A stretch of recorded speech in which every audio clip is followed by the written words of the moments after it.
I'm gonna mute everyone. All right, well, gosh, good evening, everybody, and welcome, welcome, welcome. I am so honored to be hosting this very special event tonight. My name is Andrea Trovato, coming to you from Cape Coral, Florida. A lot of you know that. I'm an integrative nutrition health coach and an independent affiliate with My Daily Choice. My Daily Choice, we're a house of brands representing HempWorks, the world's largest direct-to-consumer CBD company specializing in organic hemp-based CBD. One of the questions I am so frequently asked is, what's the difference between CBD and THC? I get asked all the time. What I'm finding out and what I found out is that a lot of my team members get asked the exact same question. So having been asked this so many times, I wanted to do something special and an educational event on the subject. And lucky for me, I knew someone I could contact that I knew would knock it out of the park.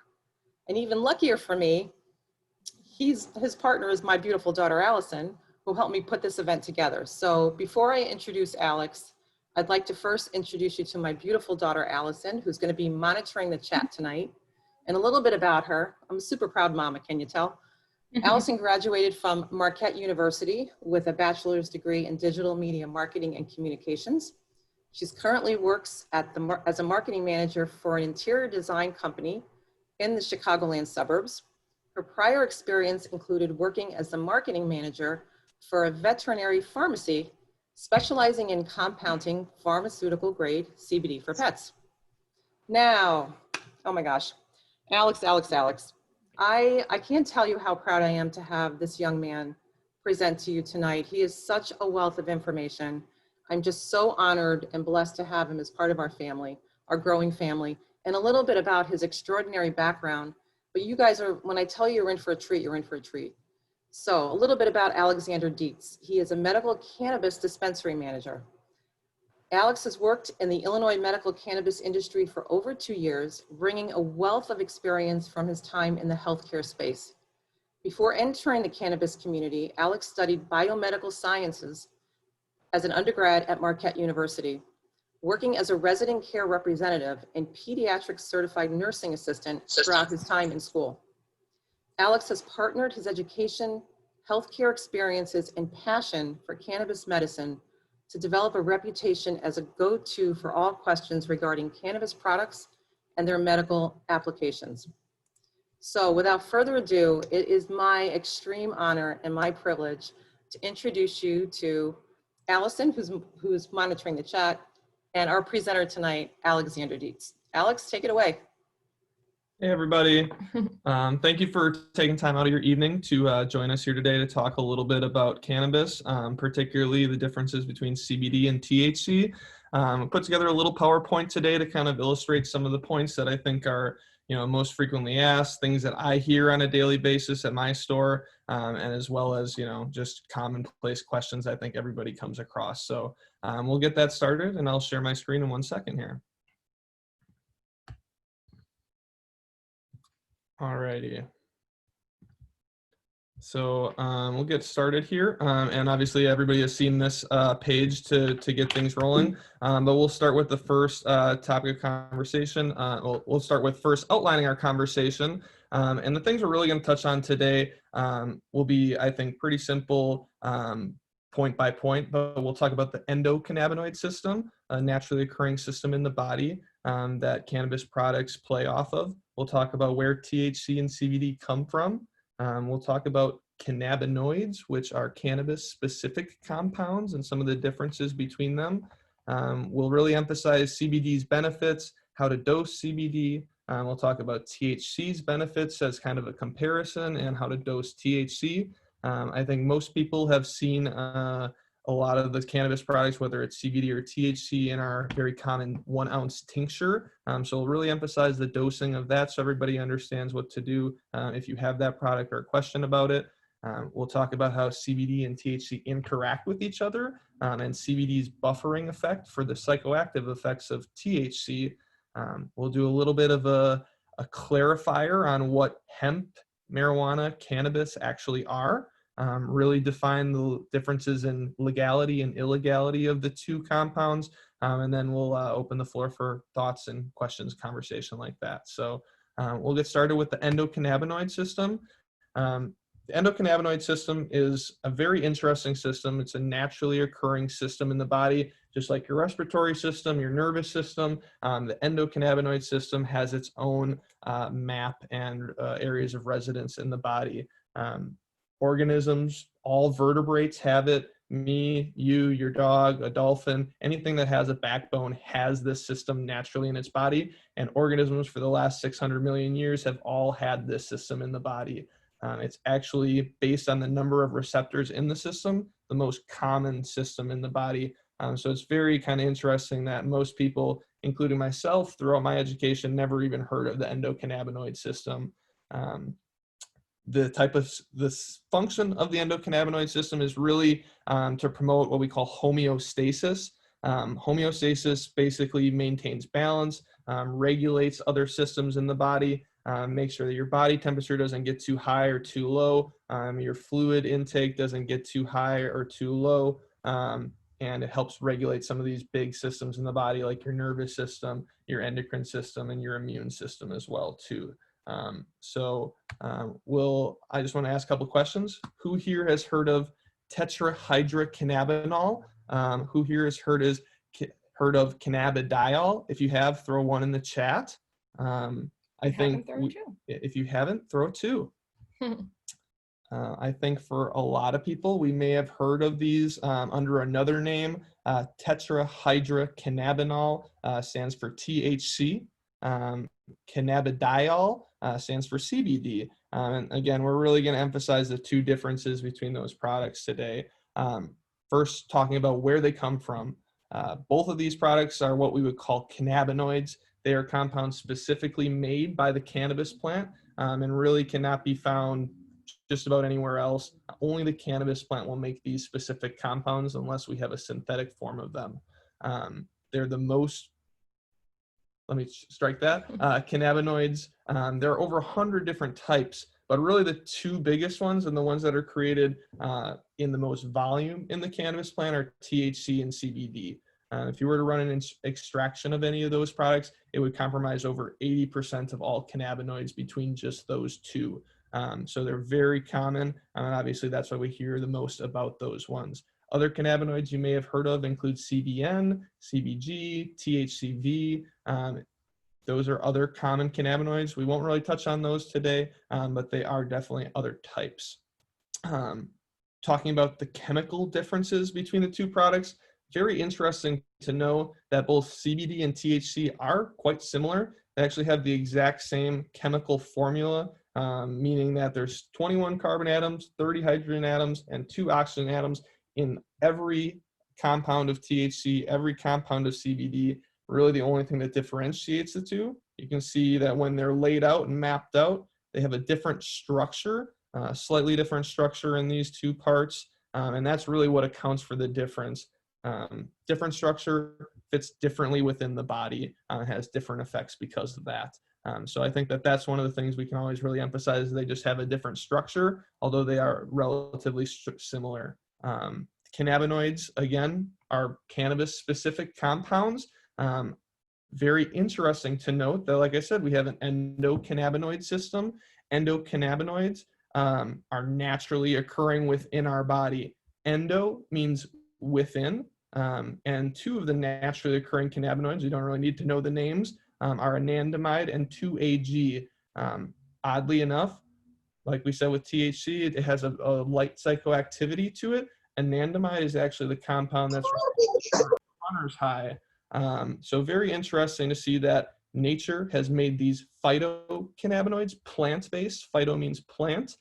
These plant-based cannabinoids to kind of imitate these compounds that naturally produce effects within our body. That really just kind of goes to show how much THC, CBD have that natural connection with our bodies, and it has for long time. A couple benefits of CBD in particular. I think this is where we'll really dive into, I think, a lot more of the practical knowledge of the two. CBD is completely non-psychoactive. I think that that's kind of the most important thing I can emphasize here. By psychoactive, I mean no high, no buzz, no stated euphoria. If you are getting the correct, properly vetted CBD products. Obviously, third-party lab testing, making sure that the product that you're getting actually contains what is advertised is going to be the biggest thing to make sure that you're getting a non-psychoactive effect from your CBD. More than anything, CBD can help with anxiety. It's a great anti-inflammatory compound. I think some of the big things that we all saw when CBD was first coming to light was how much it helped with young children's seizures. It's an anti-spastic and anti-convulsant compound. And some of the really, I think, cool newer things that we're seeing coming to light with more attention being paid to CBD is that it does have some anti-tumor effects. It slows and halts tumor growth if applied directly to a tumor in some lab situations. And it also is shown to be neuroregenerative. By that, I mean it can help damaged nerves regrow. If you're affected by multiple sclerosis or another neurodegenerative disease, it can help kind of decrease the onset of some of those things. So it's very interesting what we really don't know a whole heck of a lot about CBD, but the things we do know are very promising. And I think it's, an awesome product to be out there. I think the biggest things to understand about CBD too is that it's not necessarily sedative. However, the relief that it brings from anxiety, the relief from any inflammation that might be causing pain or irritating you, that's really gonna kind of allow your body to relax and to get that good night's sleep that you haven't had or maybe are prevented from having due to that condition. So I wouldn't say CBD directly helps with sleep, but it does provide that relief, which helps your body relax. And we have a question from Trinette. Does it have the same anti-spastic effects in dogs? You know the answer to that? Great question. We're definitely kind of bring up how CBD and THC interact with pets. But I would say that from what I've seen on a day-to-day basis, a lot of our patients talk about using CBD products on their dogs and have definitely seen, anti-seizures. It's really been kind of interesting to see how effective CBD in particular is for animals. And I have seen, great anti-spastic or anti-seizure effects for dogs as well too. And I'll touch on that too. When I worked at the pharmacy, most of the time when we prescribed CBD, it was for seizures. So I can say that I've had a lot of patients that have benefited from it. Just like humans, it doesn't work for everyone. Depends on the age of the dog, how severe the seizures are, how frequently they occur. That also, it depends on how much you're giving and in what form. But like I said, I have seen great success in the pharmacy when we were working with dogs with seizures. Definitely. And I think what Allison kind of touched on there is that, the right form and the right dose. We'll definitely talk about that later on, about how everybody, including, your favorite pet, is going to have kind of their own dose for them. And kind of finding that dose is always a little bit of a challenge. But I do like to see Ken sharing some knowledge about anandamide in the chat. Very, very cool compound that I think we will probably see a lot more research going into as well too in the future. So talking about CBD, I think, like I said, it's really important to understand dosing. In particular with CBD, everybody is finding a different sweet spot for their relief. The biggest thing to understand is that with CBD in particular, there's no receptors for CBD in your brainstem where your breathing centers are. You cannot overdose on CBD in the same way that you can overdose on opioids. It's a very, very safe and non-toxic compound. Obviously, to make the most of the medication that you're using, whether it's a tincture or whatever you may be using at that time, you do kind of want to find your dose. I think most of us will fit into these two categories here. And depending on how extreme your pain is or the variety of relief that you're seeking, you will want to find an appropriate dose for that relief. So kind of best to start off in that 10 milligram range, 10 to 20 milligrams. We will cover a dosing chart later, which shows if there's 100 milligrams of CBD in your bottle versus 1,500 milligrams, how much is going to be in each tincture dropper, so you understand exactly how much you're taking. But like I said, this is a great dosing guide. I just pulled this off of the internet, I think it's been a great dosing guide that I use for our patients as well too. Awesome. Now we're going to kind of switch over and talk about THC's benefits as well. Obviously a little bit more regulated, a lot less or a lot more restricted depending on which state you live in, and likely illegal as well too. But THC is the primary compound that drives psychoactivity or the high in a cannabis plant.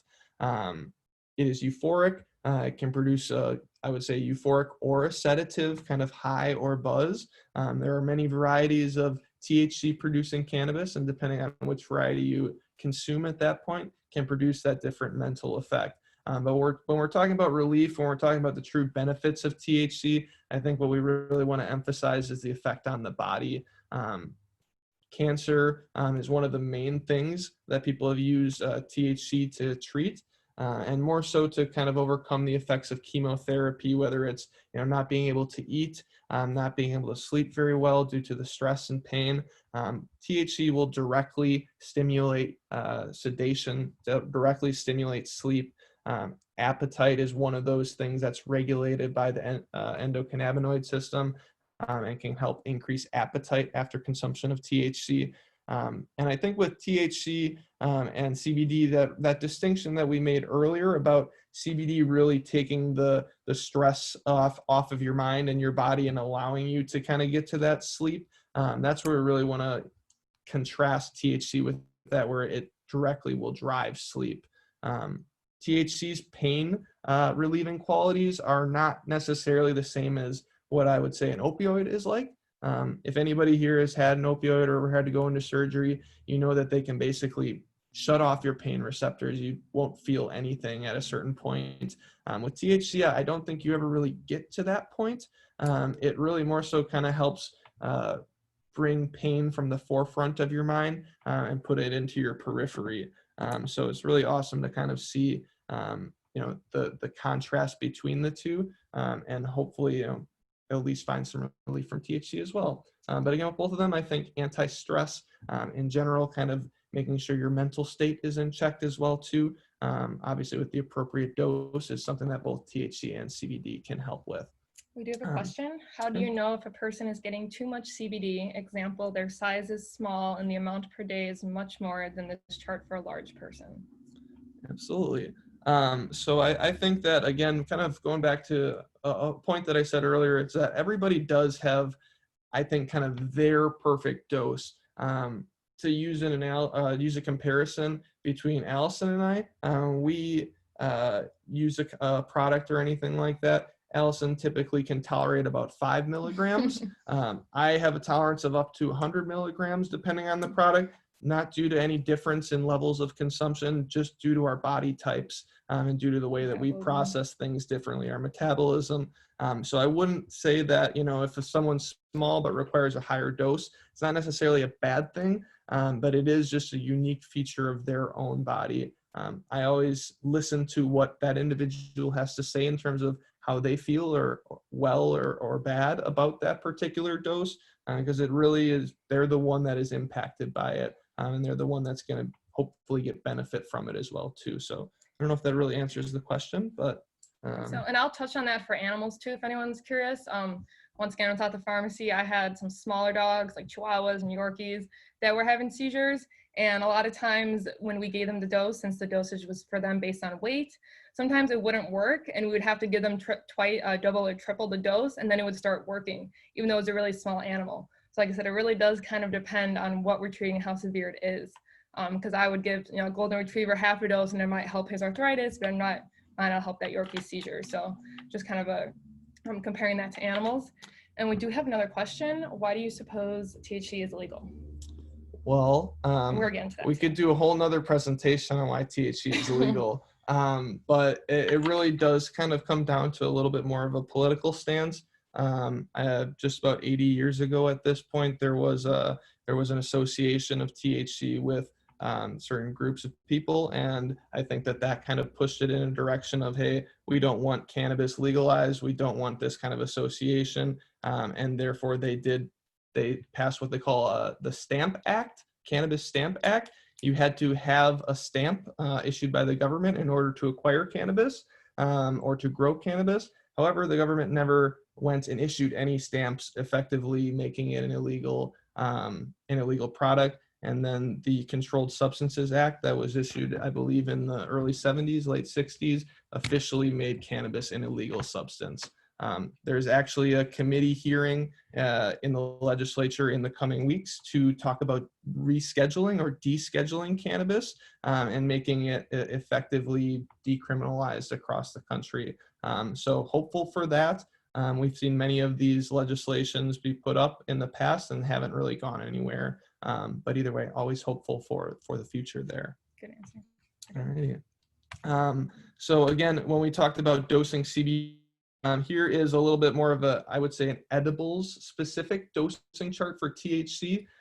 With THC, we do kind of want to be a little bit more conscientious about the dose. With CBD, I think, like I said, there's not really that psychoactivity or that high that we have to worry about as much. But for some people, there's a very small window of content that works for them. So if that's the case, I think it's always best to start low and go slow.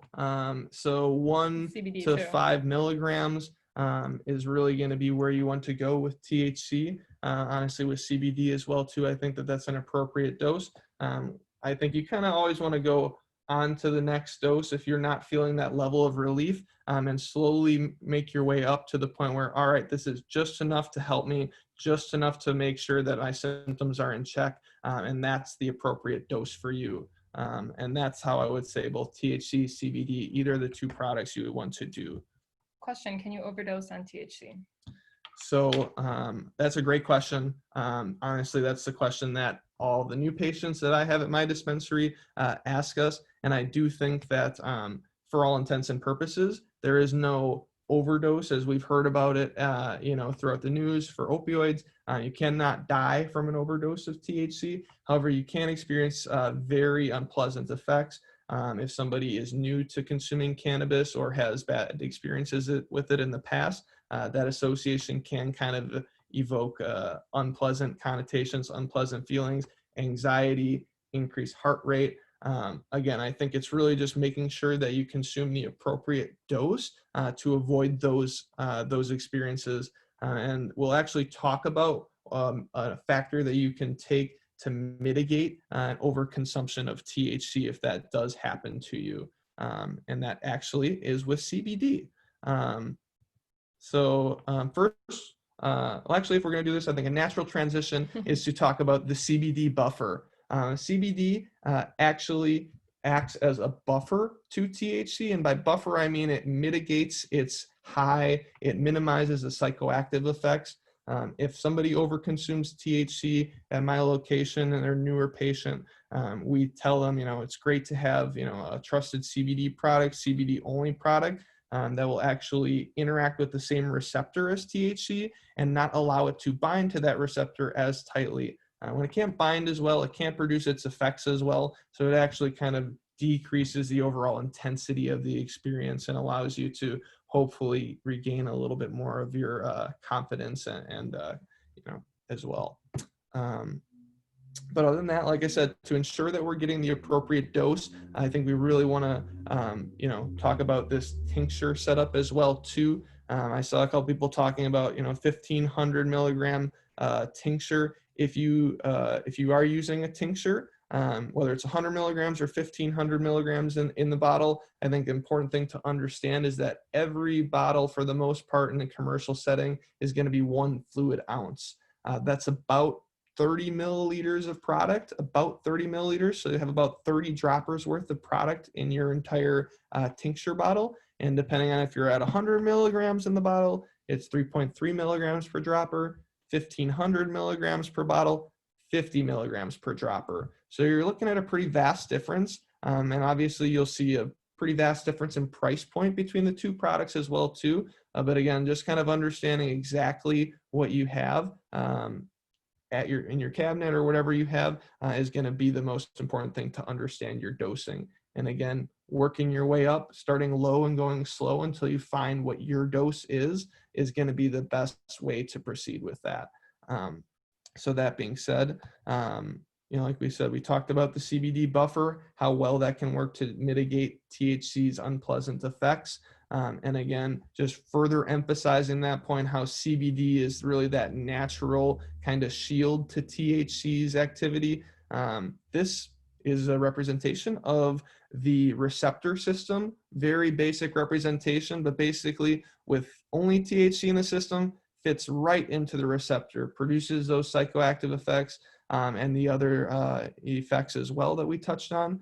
But if CBD is in the system, it binds to the secondary site, and THC cannot bind. You can actually see how it kind of squeezes itself together there to not allow THC to bind as effectively, and therefore less intensity.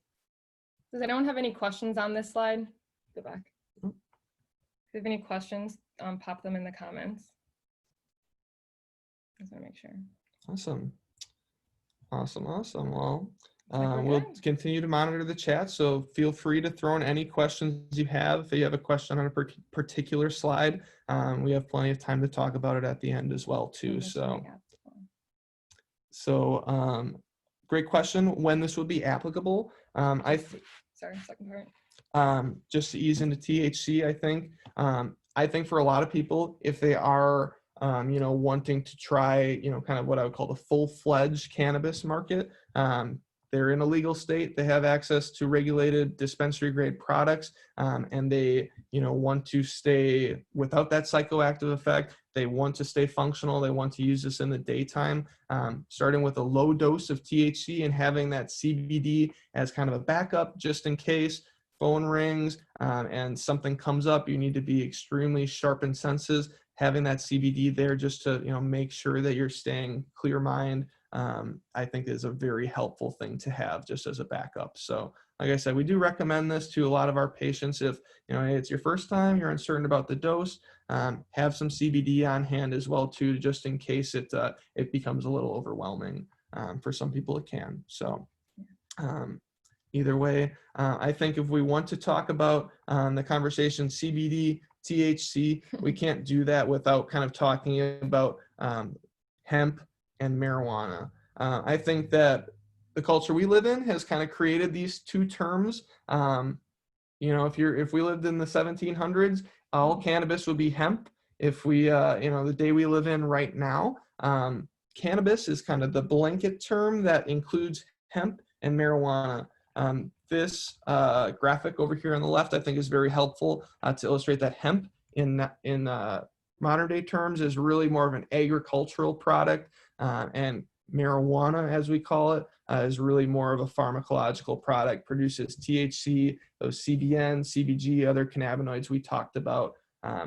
Hemp-based CBD is what you will see in most, if not all, over-the-counter CBD products at this time. It has less than 0.3% THC by law. And like I said, hemp, marijuana, whether it produces CBD or THC, they're all actually all a different type of the cannabis plant. I think a great analogy that we can use is kind of would be corn. I come from Wisconsin, so great analogy for me. But talking about corn, there are different types of corn, and they're used for different reasons. There's corn that's bred specifically for cattle. There's corn that's bred for drought-resistant environments. There's corn that's bred to be sweet corn to feed people. And just like corn, cannabis has all these different varieties as well too. Some that express high THC, some that express low THC, and some that express high CBD. And that really is the distinction that we make between hemp and marijuana, CBD, THC.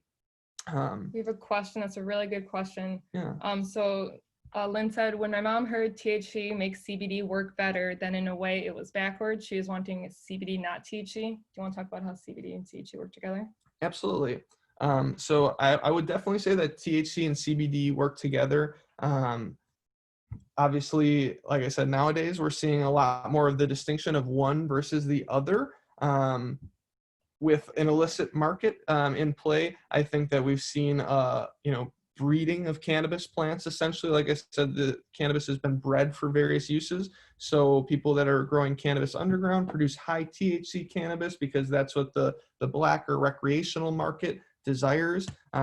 people that are growing hemp for agricultural or CBD production reasons will continue to select plants that express high CBD. Previously, before this intense selective breeding, cannabis, we are seeing through research, has expressed near even amounts of THC and CBD in the same plant, if not slightly higher CBD to THC amounts. A lot of people who may live in a regulated state where cannabis is legal will see the terms 1-to-1, the ratio 1-to-1 or 2-to-1. This will be the proportion of CBD to THC in the product. So if there's 10% CBD, 10% THC in a product, that product would share some of the effects of both CBD and THC. So an enhanced anti-anxiety effect. THC will still not be as intense, having that CBD buffer naturally in it. So for a lot of people, again, it's kind of finding the right product that works for you. Some people really like that 1-to-1 ratio. I like a little bit of THC, calms my mind, it helps me relax, it directly addresses my pain. CBD really helps with my anxiety, make sure that I don't get too, anxious from THC. So like I said, I think it's really an individual specific product here. And again, kind of finding that correct dose for you. If you have the luxury of living in a state where cannabis is legal or accessible, it is really something that I think is worth looking into. So if anybody has any questions, these are great questions, continue to ask them, and I'll do my best to answer. The distinction again between hemp and marijuana is that they're both different types of cannabis, just producing or just used for different reasons. Further illustrating that point here, hemp, you'll see CBD oil, hemp oil, again, cannabis oil made from hemp. Marijuana, THC, marijuana oil, cannabis oil made from marijuana. These are both classified as cannabis, and really the difference is less than 0.3% THC, more than 0.3% THC. The federal government, the Department of Agriculture will regulate all hemp products to make sure I love this slide. more than 0.3% THC. So it's really awesome to see that. Unfortunately, for anyone who's a hemp farmer, if your crop happens to test over 0.3% THC, it goes in the burning pile, and not an actual burning pile. It has to be discarded, which is very sad for any hemp farmers out there who are trying to put together a good product, and it just happens to test more than the allowable limit. So either way, this is a great slide. Again, all the content that's on here I've found through my own research using Google, using just common search engines. So all of these are available online, and I think this slide is very helpful in my opinion. But kind of going on, I think we would we've touched on this, kind of winked at it a couple times, but there's a big difference between CBD and THC at the federal level, the national level, and that's really what kind of, I think, crosses the line and kind of, really makes a big distinction for all practical terms. So as of 2018, hemp-derived CBD is legal at the federal level, meaning all 50 states have access to hemp-derived CBD unless their state has taken legislative action to allow otherwise. It's no longer a controlled substance. It's now an agricultural commodity, so long as it tests less than 0.3% THC. THC is the most commonly used illegal substance in the USA and honestly in the world as well too. THC is still a Schedule 1 federally legal substance. It's technically illegal in all 50 states. However, the federal government has said that we will not interfere with states that have decided to legalize cannabis. They issued a memorandum a couple years ago called the Cole Memo that stated essentially, if you have taken the time to set up a regulated infrastructure in your state to regulate and distribute cannabis, we will not interfere with that. We will not raid any dispensaries in your state or anything like that. With the caveat being, you can only do business within your state. So I live in Illinois. Illinois. All products in our state are manufactured within state lines, are all Illinois, USA made products, and they cannot technically travel across state lines. And that would be the same in any state, which again is very unfortunate for those patients that need to travel due to their job, due to their lifestyle, and cannot bring their medication with them. Obviously, you can bring CBD with you, and for a lot of people, that is kind of the best alternative that I offer to my patients. Just make sure you're safe, travel effectively, and bring your CBD if you can't bring your THC with you if you're going somewhere. So We do have some questions. That's a really Absolutely. good one. Can you tell us what the difference is between water-based CBD and oil-based CBD, or what water soluble means? Absolutely. So in order to talk about water solubility and oil solubility of cannabis products, I think we really kind of want to touch on the nature of cannabis in general. Cannabis, the cannabis plant, as a lot of other plants are as well too, the product that they produce is really a resin. The resin is kind of like a sappy substance that contains THC, CBD, some other odor molecules as well too. And that substance is what we would call fat soluble. It's lipophilic. It loves fats. Lipo means fat, liposuction, and philic means loving. So it loves oil. It will bond with oil. It will dissolve into oil. And oil typically includes anything that is fat-based. So you'll often see cannabis products because they prefer to bind with oil, dissolved into coconut oil, butter, MCT oil, which it means multi-chain triglyceride oil. It's a fatty oil. All of that will bind very easily into oil. Most of the tincture droppers you'll see are MCT oil or coconut oil. For that reason, it actually takes a chemical process to make cannabis water soluble.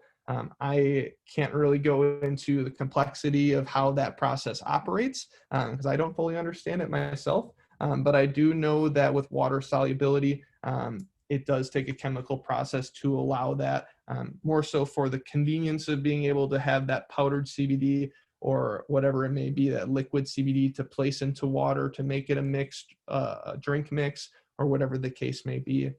I think water soluble CBD or THC is very convenient. However, the more natural form would most likely be an oil-based CBD or THC product. Again, we have the capability to do this. We have the chemical understanding. So it really is just more of a process to convert it into one form or the other. You'll most likely see oil-based products. They naturally occur with that. They don't take any additional investment, startup, processing. It's a cheaper process, so you'll more likely than not see an oil-based product. It's really up in the air as to which one is more efficacious, which one works better. But again, I'm going to default to the naturally occurring version of the product just based on the lack of really solid research at this time. Another question. I just lost it. What quality should you look for hemp-based CBD? So for hemp-based CBD, I think the biggest thing that we want to talk about, and I'm just going to go back here briefly, the biggest thing that we want to talk about is kind of having properly vetted CBD. When I say that, is that the company that you're getting CBD from should have third-party lab testing. Third party really means that there's an analytical laboratory that tests a sample at random from any of the products that are produced by that company and says, hey, it has this much CBD, this much THC, less than 0.3%, this much of all of its other content as well, basically affirming that it contains what it says it contains. If the company has that kind of disclosure, that third-party testing notice, I think that that's really what we want to be seeing in order to get a really bona fide CBD product. One more question. Will CBD show up on a drug test? So great question. Again, I think going back to that threshold of 0.3% THC for CBD products, 0.3% THC, it really should not show up on a drug test at that low of a grade. If you are consuming a cannabis-based product, again, we're typically seeing cannabis-based products anywhere from 10 to 30% THC. If a CBD product has 0.3%, it would be very unlikely that that would show up on a drug test. However, to be completely 100% safe, I think, the best thing to do is always just make sure that we're being aware of when that test is, make sure we're being aware of when and how we're consuming products, and making an informed decision from there. So all said and done, it really should not. Yeah, awesome. So really, I have one more slide for everybody after we've talked about the difference between hemp, marijuana, all of it being the cannabis plant, the legality, illegality of CBD versus THC respectively. The biggest thing that I kind of am going to talk to everybody about, I work as a manager of a dispensary. I talk to people all day about, the benefits, the negatives, the downsides, the positives of using cannabis as a medication. And the biggest things that I've kind of found to be helpful are, number one, kind of build empathy with that person who you're having a conversation with, and kind of find out, hey, what's bothering you? What are the big things that are important to you right now? And how can I kind of better understand that? The next step, if you're going to be talking about cannabis, CBD, THC, whichever it is, kind of explain how it helps them, I think, is kind of going to be the best benefit to them, and not really explain what it does. I think it's, Allison's right, it's different for everybody, but especially in kind of like the context of THC, I think a lot of people get concerned about like what it does. Oh, it's going to get me high. I think how it's going to help you. How is it going to help you sleep? How is it going to take stress off of your joints? How is it going to do this? I think that that's really important to emphasize that distinction. And, just like everybody who's here today trying to learn more, encourage them to ask questions. I think that that's, the biggest thing is to make sure that they're empowered with their own health as well, so they understand what they're putting into their body. Kind of the second action that I would say to make sure that we're doing is just really listening to them. Again, that kind of goes hand in hand with building empathy. But if it's not clear enough, I think listening to, why and what they need is going to be the best thing to make sure that if you are recommending a product to them, or you're recommending them start trying something, listen to exactly what they need and try and do your best to critically think about what's the best product for them. And then the last thing I would really close on is just making sure that we are all staying realistic. CBD has been honestly a godsend for a lot of people. I see people that, their doctors want to do case studies on them because they've improved in their health so much. But being realistic about cannabis, CBD, THC, it's unfortunately not a cure-all. It can help you. It can improve your life. It can really make a difference day to day in your daily experience. But I think we want to just, let everybody know it's not going to fix everything, but it really, really can make a difference. So with that being said, that's really the end of my presentation. If anybody has questions or anything like that, definitely be awesome to hear. So we have one. What does CO2 extraction mean? Alrighty. If you know. Absolutely. So I think that CO2 extraction, I'm just prepping this for another question too, but CO2 extraction is a very common form, a very common method that companies use to get CBD out of the actual plant material. Like I said, CBD is a chemical compound, so it does take a process to physically get that product separated from the plant material to make sure that you can create that tincture, create that edible, create that extract, whatever it may be. So CO2 gas is used to basically pass through the plant material, and CO2 will dissolve off those cannabinoids, that THC, CBD, off of the plant material, actually absorb it into itself, and then due to temperature changes, they're able to separate later on, after separating it from the plant material, separate the THC, the CBD from the CO2 gas again, and then you're left with that pure CBD product or pure THC product, whichever plant you may be working with.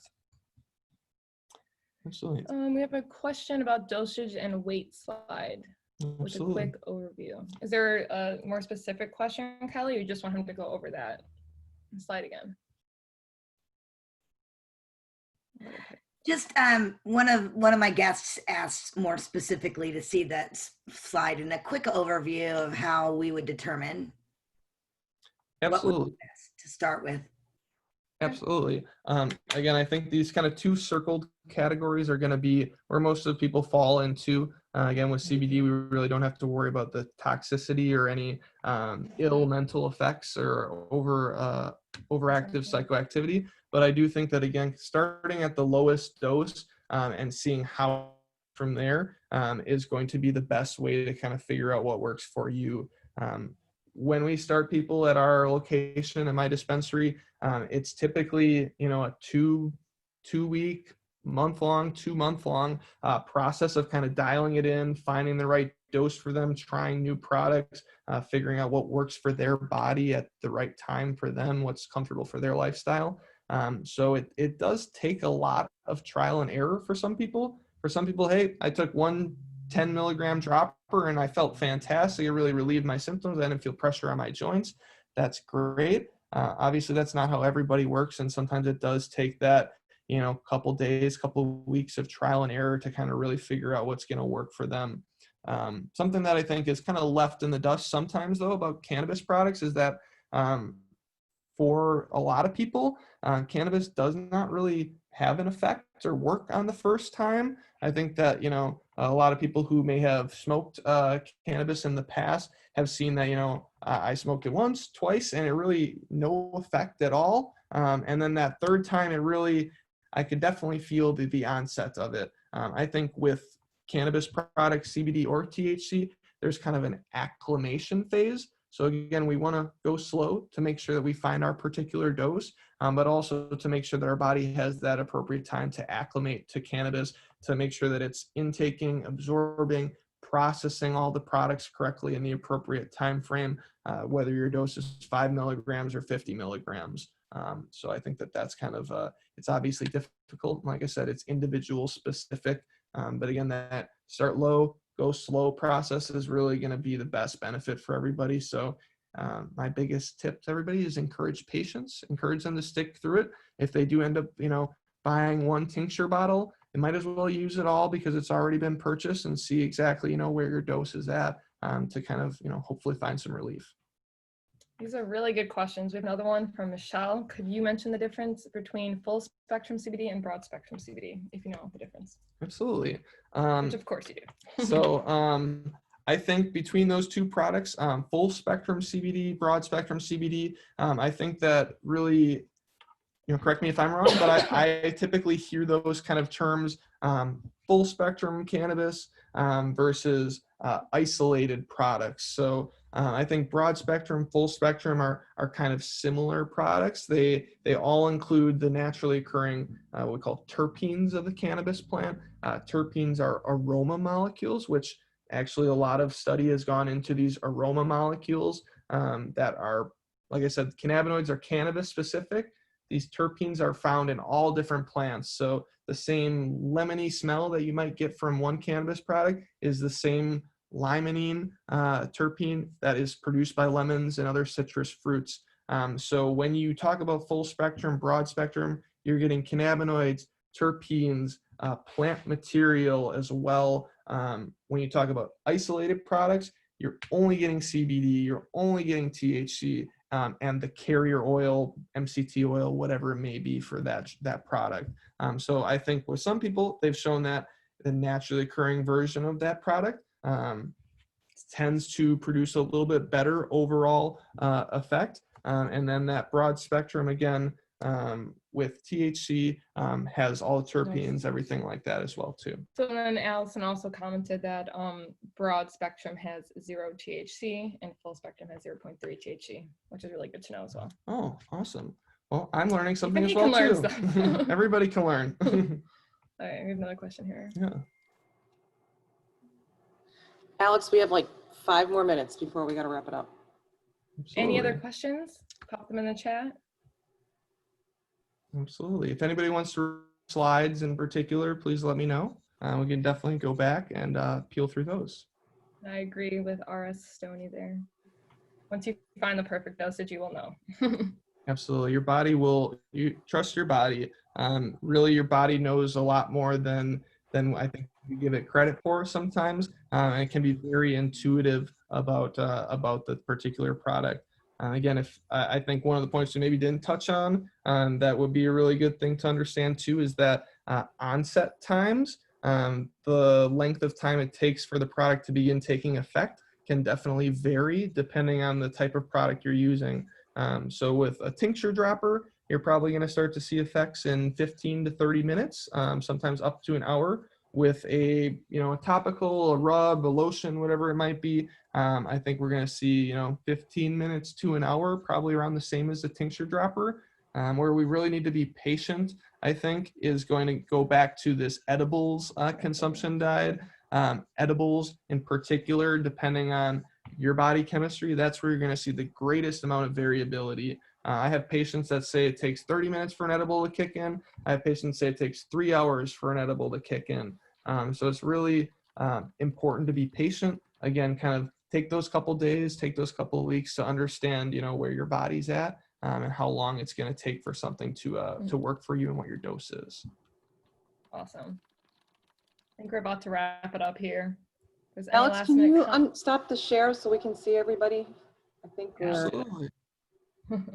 there we go. I see everybody's faces. I just want to say, and you guys, your dad's got the volume going downstairs, and you guys can do me a favor and comment in the chat with any emoji or number, 10, whatever you want, how much you love this tonight, because my phone's been blowing up. I know you guys got a lot of value out of it.